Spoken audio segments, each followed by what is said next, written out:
The main way that I feel like we really interacted with community was through storytelling in many different forms. So our community ambassadors were going out and they had like a survey, but the survey was a guide to a conversation. And so many people like, LaShawn, Miss Diane, went out and talked to community, started off with the survey, but again, it was supposed to lead into a conversation. So we just heard all of these amazing stories of people like maybe they grew up from the Southwest, or maybe they moved from other parts of Philadelphia or other parts of the country. So you're getting people's like lived experiences, and you're hearing how they interact with others in the community, how they interact with their neighbors. And so I just feel like, the group, that's pretty much the crux of the work that we did, was through storytelling. And so I think me and Miss Diane can kind of go through some of these pictures that you have available for us and talk about how these events and this story sharing really built like our asset map. Like, this is where we learned about community. This is where we got information about community.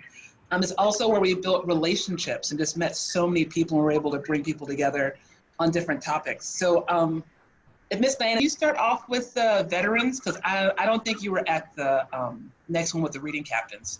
You want to talk about the story circle we have the veterans? Oh, yeah, sure, yes. So our story circle with the veterans, this was actually a highlight for me. I actually live in a veterans building, and I did invite one of the veterans. Well, I invited more, but only one was able to come. However, there were other veterans that were there that kind of seemed like they were pros at storytelling. I mean, they came, as you can see, with their own visual arts, and they were very, good at articulating the different stories from different periods of when they were veterans. And it was interactive, so we were able to, ask them questions afterwards, and they were able to, give us a more detailed example of some of the things they were talking about in their stories. So it was just really, really an amazing story circle. Each one of them had their own experiences. We had women, we had men, we had younger veterans, we had the older veterans. Some of them were still involved in the community. So it was just an array of different types of experiences and I would say life cycles that they had gone through, between before they went to the military, during in the military, and after the military. So it was really rewarding to see the story circle in effect. Mm-hmm. Yeah, and I think one thing too that keeps coming out of every story like event that we had was that people in the community met each other and didn't realize how close they lived together, which was really sweet. Like hearing people be like, oh, I realized, you live, I thought this happened twice at this event. Someone's like, oh, you live like 3 blocks away from me. And we just haven't met. So that was really sweet to bring people together. Also, the next one was, so we have reading captains, which are volunteers in the community who help bring, free books and really talk to parents about reading to their children at a young age so that they read on grade level by the time they get to 4th grade. And so this was a community event of different reading captains from the city. And you see one woman who has my same name, Andrea. I love her. She's great. And she brought her son with her. And we ate great food. Like, we order food from local places, from community restaurants. And it's really just like, this really emotional, this like community gathering over great food and talking about people's love of reading and how they interact with community members. And, I remember at this one, there were people who lived, who grew up in West Philly, but then moved to Southwest because of gentrification issues. And there were people who were retired teachers who were very much involved in their community. So it was just a really lovely event. And again, we learned so much about, really about like education struggles of our community and like reading on grade level of the community. And we learned how many people in the community really care about childhood literacy. And that's why they were tied to the library through these different programs. So that, it was just a really great way to learn more deeply about community. So, Miss Diane, you want to talk about our journey map? Yes. So Miriam is a local artist in our community. She's involved in a lot of community activities. And so I think she was a good choice to get for her. So she is the one who developed the journey map with the participation of the resident consultants and the neighborhood and advisors, as well as Andrea and Annette. And so the things that are portrayed here on the journey map are actually the assets and the gifts in our community. And so she was able to detail everything based on the information we were giving her. So a lot of the, most everything on there is based on the different assets in our community. And then also the gifts is shown, like I would say some things are dual. Like we have a area called Bartram Gardens here in Philadelphia, which is a great asset, but it's also a gift to the community because we can actually go there and get involved in planting and even picking our own vegetables. And so it was just great that we were able to portray this on a journey map. And so as you can see by the little arrows, it's taking you around a circle. And these are actually areas in the community, and the different places are in actually order based on how you look at the map. So and the journey map was something also that represented we as the neighborhood advisors and the resident consultants did as a part of our positions at working with the partnership. So I just wanted to just add that this is a great representation of the assets that we do have in Philadelphia, and hopefully if you ever come, you can pick up one of the journey maps and be directed by the journey map.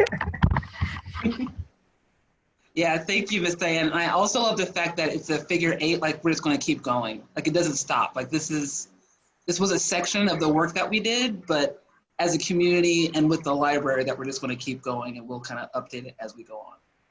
This is the extension of our journey map. This is more deeply into the asset map that we're working on. Again, our whole team is working on this and Miriam is drawing it. And so this is actually a more detailed version of all the information that we've collected about the neighborhood from all of our just conversations, all of the storytelling conversations, all our conversations with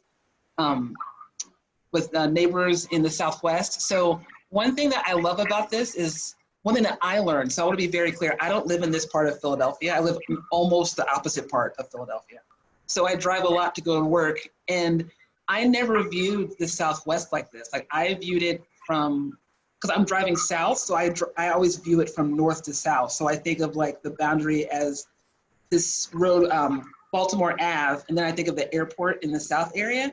But talking to community members like Miss Diane, you're like, no, we view it as the river, the Schuylkill River is in the, which I think of as being on the east, but you're like, no, that's like that's like the main boundary. And then this other area, Heinz Center and Heinz Center and Cobbs Creek Parkway as being like the main boundaries. So, I mean, that was a huge learning experience for me. And at first when I saw this map, my brain couldn't figure it out because I was coming from a different neighborhood, a different area. I know actually Miss Diane keeps laughing at me because I couldn't figure it out.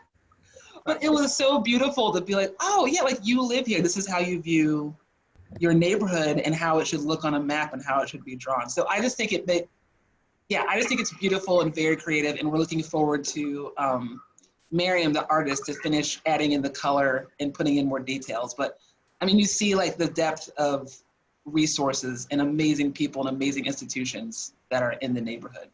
And we're hoping to, we're going to print this out and share it with community. So it's going to be like a public resource, and we're going to have information on the back where people can continue to add to it. And we're looking to, create like, an email, add to our website so community can continue to engage with this map. All right, next slide.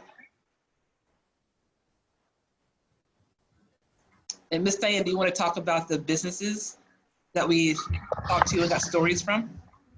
Yes, again, we're basing everything on the assets in our community, and some of the businesses that we did the learning conversations with are businesses that have been in our community for years.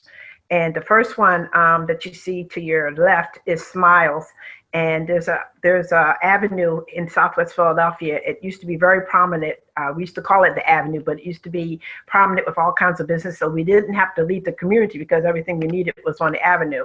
But Smiles has been there since I'm a senior citizen now. And when I was a toddler, we went to that store. So that tells you how long they've been there. And the same owners still have it. I believe this is like been passed out. I can't remember if he is one of the, no, he's the owner now, but I think his father may have started it. Then the next one is a new business that we have, African-American beauty salon in the community. And she was able to use the resources that was provided by the city in order to get up and started. And she's also a product of our community. This is what I love a lot about Southwest, because a lot of our businesses are owned by people who are products of our community. And the next one is Fred's Water Ice. And he actually came here as an immigrant and was able to start a water ice business with just a little trucks going around the street. And now he actually has a business like a store, a restaurant. And he also added in a little area where you can go and you can sit and eat. And it's a place where people in the community go to socialize, conversate. You always usually meet somebody new while you're standing in line, because we in Southwest are known as having the gift of gab, and we're very friendly people. So you're not usually going to meet someone in the line either you know or that you don't know.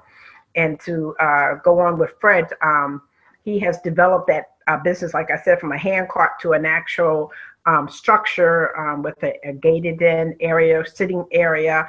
And he also, well, this is personal to me too, because my sister-in-law's son actually gave him money to help him get the business started.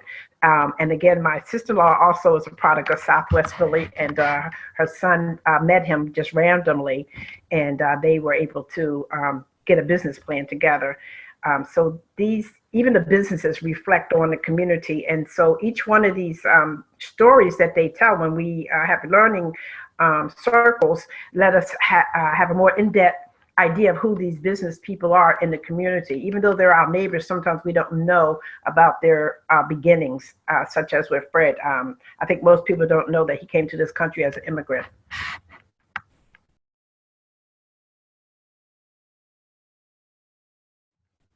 Well, I can say, this is my first opportunity to be a neighborhood ambassador, but I have been able to use these experiences to incorporate in my personal life. So when I have family gatherings, I use this format of the story circle as opposed to just coming out and asking straight questions.